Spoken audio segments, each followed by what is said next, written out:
നമസ്കാരം, ഏവർക്കും study Nifty മലയാളത്തിന്റെ ഡെയിലി മാർക്കറ്റ് ന്യൂസിലേക്ക് സ്വാഗതം. ഇന്ന് ഒക്ടോബർ 1 ചൊവ്വാഴ്ചയാണ്.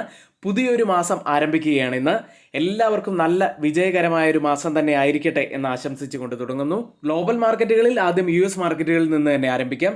ഇന്നലത്തെ ഹൈലൈറ്റ് ആയ event US federal chair Jerome പവലിന്റെ സ്പീച്ച് തന്നെയായിരുന്നു. പക്ഷേ ഒരു ഹോക്കിഷ് ടോണിലുള്ള സ്പീച്ച് ആയതുകൊണ്ട് തന്നെ തുടക്കത്തിൽ US മാർക്കറ്റുകൾ ഇടിയുകയുണ്ടായി.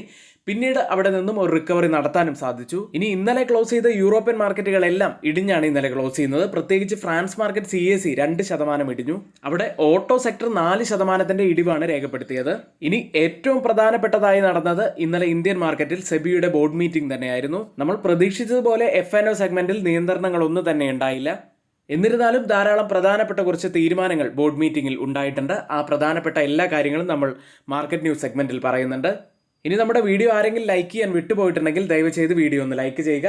ഇന്നത്തെ നമ്മുടെ ലൈക്ക് ടാർഗറ്റായി ഫിക്സ് ചെയ്യുന്നത് 160 ലൈക്കുകളാണ്. ചാനൽ സബ്സ്ക്രൈബ് ചെയ്യാൻ മറക്കരുത്. ഇപ്പോൾ തന്നെ ആ സബ്സ്ക്രൈബ് ബട്ടൺ ഒന്ന് ക്ലിക്ക് ചെയ്യുക. ഇനി നമ്മുടെ എഡ്യൂക്കേഷൻ ടെലഗ്രാം ചാനലിൽ സ്റ്റുഡൻസിന് ആർക്കെങ്കിലും ജോയിൻ ചെയ്യാൻ താല്പര്യമുണ്ടെങ്കിൽ തൊട്ടുമുകളിൽ നമ്മളിവിടെ കൊടുത്തിരിക്കുന്ന വാട്സപ്പ് നമ്പറിൽ മെസ്സേജ് അയച്ച് നിങ്ങൾക്ക് ജോയിൻ ചെയ്യാവുന്നതാണ്. ഇന്ന് നമ്മൾ ശ്രദ്ധിക്കേണ്ട ഏറ്റവും പ്രധാനപ്പെട്ട കുറച്ച് വാർത്തകളിലേക്കാണ്. ഇന്നത്തെ ഹൈലൈറ്റ് ആയ ഒരു വാർത്ത ഇന്നലെ സെബിയുടെ ബോർഡ് മീറ്റിംഗ് ആയിരുന്നു. ബോർഡ് മീറ്റിംഗിലെ പ്രധാനപ്പെട്ട കുറച്ച് തീരുമാനങ്ങളിലേക്കാണ് ആദ്യം പോകുന്നത്. ആദ്യമായി മ്യൂച്വൽ ഫണ്ടുകളും പോർട്ട്ഫോളിയോ മാനേജ്മെന്റ് സേവനങ്ങളും, അതായത് PMS സേവനങ്ങളും തമ്മിൽ കൂടുതൽ വഴക്കത്തിനും ഉയർന്ന വരുമാനത്തിനും ഇടയിൽ സെബി ഒരു പുതിയ തരം നിക്ഷേപം ആരംഭിച്ചിരിക്കുന്നു. മിനിമം ഇൻവെസ്റ്റ്മെന്റ് എന്ന് പറയുന്നത് 10 ലക്ഷം രൂപയാണ്. ഇനി 10 ലക്ഷത്തിനും 50 ലക്ഷത്തിനും ഇടയിൽ നിക്ഷേപിക്കാവുന്ന ഫണ്ടുകളുള്ള നിക്ഷേപകരെയാണ് ഇത് ലക്ഷ്യമിടുന്നത്. ലോങ് ഷോർട്ട് ഇക്വിറ്റി ഫണ്ടുകൾ, ഇൻവെസ്റ്റ്മെന്റുകൾ, ETF-കൾ, ഫണ്ടുകൾ പോലുള്ള ഉയർന്ന റിസ്ക് ആൻഡ് റിവാർഡ് ഓപ്ഷനുകൾ ഉൾപ്പെടുന്നു. മറ്റ് തീരുമാനങ്ങൾ ഇവയെല്ലാമാണ്. കമ്പനിക്ക് മൂലധനം സ്വരൂപിക്കുന്നതിന് റൈറ്റ് ഇഷ്യൂ അതിന്റെ ടൈം ലൈൻ 31 പ്രവൃത്തി ദിവസത്തിൽ നിന്ന് 23 ദിവസമായി സെബി കുറച്ചു. ഇൻസൈഡർ ട്രേഡിംഗ് നിയമങ്ങൾ കർശനമാക്കി. ഇന്നലെ ഇൻവെസ്റ്റേഴ്സ് ഉറ്റുനോക്കിയിരുന്നത് ഫ്യൂച്ചർ ആൻഡ് ഓപ്ഷനിലെ മാർഗനിർദ്ദേശങ്ങളിൽ മാറ്റം വരുമോ എന്നാണ്. പക്ഷേ സെബി അത് അംഗീകരിച്ചില്ല. ഇത്രയുമാണ് ഇന്നലെ സെബിയുടെ ബോർഡ് മീറ്റിംഗിൽ നടന്ന നിർണായകമായ കുറച്ച് തീരുമാനങ്ങൾ. ഇന്ന് നമ്മൾ ശ്രദ്ധിക്കേണ്ട കുറച്ച് സ്റ്റോക്ക് ന്യൂസുകളിലേക്കാണ്. ആദ്യം സെൻകോ ഗോൾഡ്. കമ്പനി QIP വഴി ഫണ്ട് സമാഹരിക്കുന്നതിനായി ബോർഡ് മീറ്റിംഗ് ഒക്ടോബർ 4 നടക്കും എന്ന് കമ്പനി അറിയിച്ചിരിക്കുന്നു. അടുത്തത് ബാങ്ക് ഓഫ് മഹാരാഷ്ട്രയാണ്. കമ്പനിയും QIP ആരംഭിക്കുകയാണ്. ഫ്ലോർ പ്രൈസായി നിശ്ചയിച്ചിരിക്കുന്നത് 60.37 രൂപയാണ്. അടുത്തതായി NTPC ആണ്. രാജസ്ഥാനിൽ 25 മെഗാവാട്ട് പുനരുപയോഗ ഊർജ്ജ പദ്ധതികൾ വികസിപ്പിക്കുന്നതിനായി subsidiary NTPC green energy Rajasthan സർക്കാരുമായി ധാരണാപത്രത്തിൽ ഒപ്പുവെച്ചു. അടുത്തത് ടാറ്റ പവറാണ്. പുനരുപയോഗ ഊർജ്ജ പദ്ധതികൾ, നിർമ്മാണം, പ്രസരണം, വിതരണം, ആണവോർജ്ജം, മേൽക്കൂര സ്ഥാപിക്കൽ, EV ചാർജിംഗ് എന്നിവയിൽ 1.2 ലക്ഷം കോടി രൂപയുടെ നിക്ഷേപ പദ്ധതിക്കായി രാജസ്ഥാൻ സർക്കാരുമായി കമ്പനി ധാരണാപത്രത്തിൽ ഒപ്പുവെച്ചു. മറ്റൊരു കമ്പനി സുവാരി ഇൻഡസ്ട്രീസ് ആണ്. നവംബർ 14 മുതൽ കമ്പനിയുടെ മാനേജിംഗ് ഡയറക്ടറായി അത്തർ ഷഹാബിനെ 3 വർഷത്തേക്കും കമ്പനിയുടെ മുഴുവൻ സമയ ഡയറക്ടറായി അലോക് സക്സേനയെ ജൂലൈ 1 മുതൽ 2 വർഷത്തേക്കും വീണ്ടും നിയമിക്കുന്നതിന് ഓഹരി ഉടമകൾ അംഗീകാരം നൽകി. അടുത്തതായി പിരാമൽ ഫാർമ എന്ന കമ്പനിയാണ്. സബ്സിഡറി പിരാമൽ ഫാർമ സൊല്യൂഷൻസ് കെൻറ്റക്കിയിലെ അണുവിമുക്തമായ കുത്തിവെപ്പിനുള്ള സൗകര്യ വിപുലീകരണത്തിന് $80 മില്യൺ നിക്ഷേപ പദ്ധതി പ്രഖ്യാപിച്ചു. അടുത്തത് ആൽഫ ജിയ ഇന്ത്യ എന്ന കമ്പനിയാണ്. കമ്പനിക്ക് പുതിയ ഒരു കോൺട്രാക്ട് ഓയിൽ ഇന്ത്യയിൽ നിന്ന് ലഭിച്ചിരിക്കുന്നു. 131.63 കോടി രൂപയുടേതാണ് ഓർഡർ. അടുത്തതായി ഇന്ന് F&O സെഗ്മെന്റിൽ ബാനായ സ്റ്റോക്കുകൾ Balrampur Chini mills, Bandhan bank, Hindustan copper, RBL bank തുടങ്ങിയവയാണ്. ഇനി എല്ലാ ദിവസവും ഉള്ളതുപോലെ നമ്മുടെ സ്ഥിരമായിട്ട് ലൈവ് സെഷൻ രാവിലെ 11 മണി മുതൽ 3:30 വരെയാണ് ഉണ്ടാവുക. നിങ്ങൾ ട്രേഡിങ്ങിനെ സീരിയസ് ആയിട്ടാണ് കാണുന്നതെങ്കിൽ ഈ ലൈവ് സെഷൻ കാണാൻ മറക്കരുത്. ഇനി ഒരുപക്ഷെ നമ്മുടെ സ്റ്റുഡൻസിന് ഈ ലൈവ് സെഷൻ കാണാൻ സാധിക്കുന്നില്ല എങ്കിൽ തൊട്ടുമുകളിൽ നമ്മളിവിടെ ഒരു വാട്സപ്പ് നമ്പർ നൽകിയിട്ടുണ്ട്. ആ നമ്പറിൽ മെസ്സേജ് അയച്ചതിന് ശേഷം നിങ്ങൾക്ക് ഞങ്ങളുടെ എഡ്യൂക്കേഷൻ ടെലഗ്രാം ചാനലിൽ ജോയിൻ ചെയ്യാവുന്നതാണ്. അതുവഴി എല്ലാ എഡ്യൂക്കേഷണൽ വ്യൂസും നിങ്ങൾക്ക് അപ്പോൾ തന്നെ അവിടെ നിന്ന് ലഭിക്കുന്നതുമാണ്. ഇന്നലെ മാർക്കറ്റിൽ സംഭവിച്ച ഏറ്റവും പ്രധാനപ്പെട്ട കുറച്ച് കാര്യങ്ങളിലേക്ക്. നിഫ്റ്റിയിൽ 2 മാസത്തിനിടയിലെ ഏറ്റവും വലിയൊരു സെല്ലിംഗ് ആണ് ഇന്നലെ കാണാൻ കഴിഞ്ഞത്. എന്നാൽ മിഡ് ക്യാപ്പ് വെറും 0.4% മാത്രമാണ് ഇടിഞ്ഞത്. ഹെവി വെയ്റ്റ് സ്റ്റോക്കുകളായ Reliance Industries, ICICI bank, HDFC bank, Axis bank എന്നിവ നിഫ്റ്റിയെ ട്രാക്ക് ചെയ്തു. ഓട്ടോ സ്റ്റോക്കുകൾ മന്ത്ലി സെയിൽസ് ഡാറ്റയ്ക്ക് മുന്നോടിയായി ഇന്നലെ ഇടിഞ്ഞു. നിഫ്റ്റി മെറ്റൽ ചൈനീസ് സ്റ്റിമുലസ് പാക്കേജിനെ തുടർന്ന് വീണ്ടും ഉയർന്നു. PB ഫിൻടെക് പ്രോഫിറ്റ് ബുക്കിങ്ങിനെ തുടർന്ന് 5% ഇടിഞ്ഞു. ലിസ്റ്റിംഗിന് ശേഷം ഇതാദ്യമായി ഓല ഇലക്ട്രിക് 100-ന് താഴെയായി ക്ലോസ് ചെയ്തു. നിഫ്റ്റിയിലേക്ക് 25,810 368 പോയിന്റ്സ് ഇടിഞ്ഞാണ് നിഫ്റ്റി ക്ലോസ് ചെയ്യുന്നത്. ഇന്നലെ ഹെവി വെയ്റ്റ് സ്റ്റോക്കുകളിൽ ഒരു പ്രോഫിറ്റ് ബുക്കിംഗ് കണ്ടതാണ് നിഫ്റ്റി ഇത്രയധികം വലിയ ഒരു ഇടിവിലേക്ക് പോകാൻ കാരണമായത്. ഇനി ഡൗൺ സൈഡിൽ വളരെ ക്രൂഷ്യൽ ആയിട്ടുള്ള ഒരു സപ്പോർട്ട് എന്ന് പറയുന്നത് 25,560 20 ഡേ EMA ഉള്ളത് ഈ ലെവലിലാണ്. മൊമെന്റം ഇൻഡിക്കേറ്റർ RSI ഒരു നെഗറ്റീവ് ക്രോസ് ഓവർ കാണിക്കുന്നു. ഇനി ഡെയിലി ക്യാൻഡിൽ പരിശോധിച്ച് കഴിഞ്ഞാൽ ചെറിയ അപ്പർ വീക്കോട് കൂടിയ ഒരു വലിയ ബിയറിഷ് ക്യാൻഡിൽ തന്നെയാണ് ഡെയിലി ചാർട്ടിൽ ഫോം ആയിരിക്കുന്നത്. കൂടാതെ റിലേറ്റീവ് സ്ട്രെങ്ത് ഇൻഡെക്സ് ഒരു നെഗറ്റീവ് ക്രോസ് ഓവർ ആണ് കാണിക്കുന്നത്. വരും ദിവസങ്ങളിലും നമുക്ക് നിഫ്റ്റിയിൽ ഒരു വീക്ക്നെസ് പ്രതീക്ഷിക്കാവുന്നതാണ്. ഇന്നലത്തെ ക്യാൻഡിലും സൂചിപ്പിക്കുന്നത് ഒരു റിവേഴ്സൽ ടൈപ്പ് ഓഫ് ക്യാൻഡിൽ തന്നെയാണ്. നിഫ്റ്റിയെ സംബന്ധിച്ച് ഒരു റെസിസ്റ്റൻസ് ആവാൻ സാധ്യതയുള്ളത് 26,000 സപ്പോർട്ട് ആവാൻ സാധ്യതയുള്ളത് 25,500 മുതൽ 25,400 വരെയുള്ള ലെവലുമാണ്. മാക്സിമം ഓപ്പൺ ഇൻട്രസ്റ്റ് രേഖപ്പെടുത്തിയ കോൾ സൈഡിലെയും പുട്ട് സൈഡിലെയും സ്ട്രൈക്കുകളിലേക്കാണ്. കോൾ സൈഡിൽ കൂടുതൽ ഓപ്പൺ ഇൻട്രസ്റ്റ് രേഖപ്പെടുത്തിയിരിക്കുന്ന ആദ്യത്തെ സ്ട്രൈക്ക് 26,000 അതിനുശേഷം 26,200 സ്ട്രൈക്കിൽ, അതിനുശേഷം 26,100 സ്ട്രൈക്കുമാണ്. പുട്ട് സൈഡിൽ കൂടുതൽ ഓപ്പൺ ഇൻട്രസ്റ്റ് രേഖപ്പെടുത്തിയിരിക്കുന്ന ആദ്യത്തെ സ്ട്രൈക്ക് 25,000 അതിനുശേഷം 26,000 സ്ട്രൈക്കും, അതിനുശേഷം 25,800 സ്ട്രൈക്കിലുമാണ്. ഓപ്പൺ ഇൻട്രസ്റ്റ് ഡാറ്റ പ്രകാരം ഒരു റെസിസ്റ്റൻസ് ആവാൻ സാധ്യതയുള്ളത് സൈക്കോളജിക്കൽ ലെവലായ 26,000 ഡൗൺ സൈഡിൽ ഒരു റെസിസ്റ്റൻസ് ആവാൻ സാധ്യതയുള്ളത് 25,800 change in open interest data പ്രകാരം കോൾ സൈഡിലും പുട്ട് സൈഡിലും വന്ന വ്യത്യാസങ്ങൾ പരിശോധിക്കാം. അതുവഴി ഇപ്പോൾ ബുൾസിനാണോ ബിയേഴ്സിനാണോ മാർക്കറ്റ് കൂടുതൽ സപ്പോർട്ടീവായി നിൽക്കുന്നത് എന്ന് കൂടിയാണ് അറിയേണ്ടത്. ആദ്യം 25,800 സ്ട്രൈക്കിൽ 43% വർധനവാണ് പുട്ട് സൈഡിൽ കാണുന്നത്. ഒരു ലോങ് ബിൽഡപ്പാണ്. എന്നാൽ കോൾ സൈഡ് നല്ല സ്ട്രോങ് ആണ്. 547% വർധനവാണ് അവിടെ കാണുന്നത്. ഒരു ഷോർട്ട് ബിൽഡപ്പാണ് ആ സ്ട്രൈക്കിൽ കാണാൻ കഴിയുന്നത്. 25,750 സ്ട്രൈക്കിൽ 100% വർധനവ് പുട്ട് സൈഡിൽ കാണാം. ലോങ് ബിൽഡപ്പാണ്. എന്നാൽ കോൾ സൈഡിൽ 847% വളരെ ശക്തമായ ഒരു ഷോർട്ട് ബിൽഡപ്പ് കോൾ സൈഡിലുണ്ട്. അടുത്തത് 25,850 സ്ട്രൈക്കിൽ വെറും 48% വർധനവാണ് പുട്ട് സൈഡിലുള്ളത്. ഒരു ചെറിയ ലോങ് ബിൽഡപ്പ് മാത്രമാണത്. എന്നാൽ 2,191% വലിയ വളരെ ശക്തമായ ഒരു ഷോർട്ട് ബിൽഡപ്പ് കോൾ സൈഡിൽ കാണാം. ഈ 3 സ്ട്രൈക്കുകളും കമ്പയർ ചെയ്യുമ്പോൾ മാർക്കറ്റിനെ താഴേക്ക് കൊണ്ടുപോകാൻ കഴിവുള്ള ബിയേഴ്സ് നല്ല സ്ട്രോങ് ആയി നിൽക്കുന്നു എന്ന് തന്നെയാണ് ഇവിടെ കാണാൻ കഴിയുന്നത്. ബാങ്ക് നിഫ്റ്റിയിലേക്ക് 52,978 856 പോയിന്റ്സ് ഇടിഞ്ഞാണ് ബാങ്ക് നിഫ്റ്റി ഇന്നലെ ക്ലോസ് ചെയ്യുന്നത്. ഏകദേശം 1.6% ബാങ്ക് നിഫ്റ്റി ഇന്നലെ ഇടിഞ്ഞത്.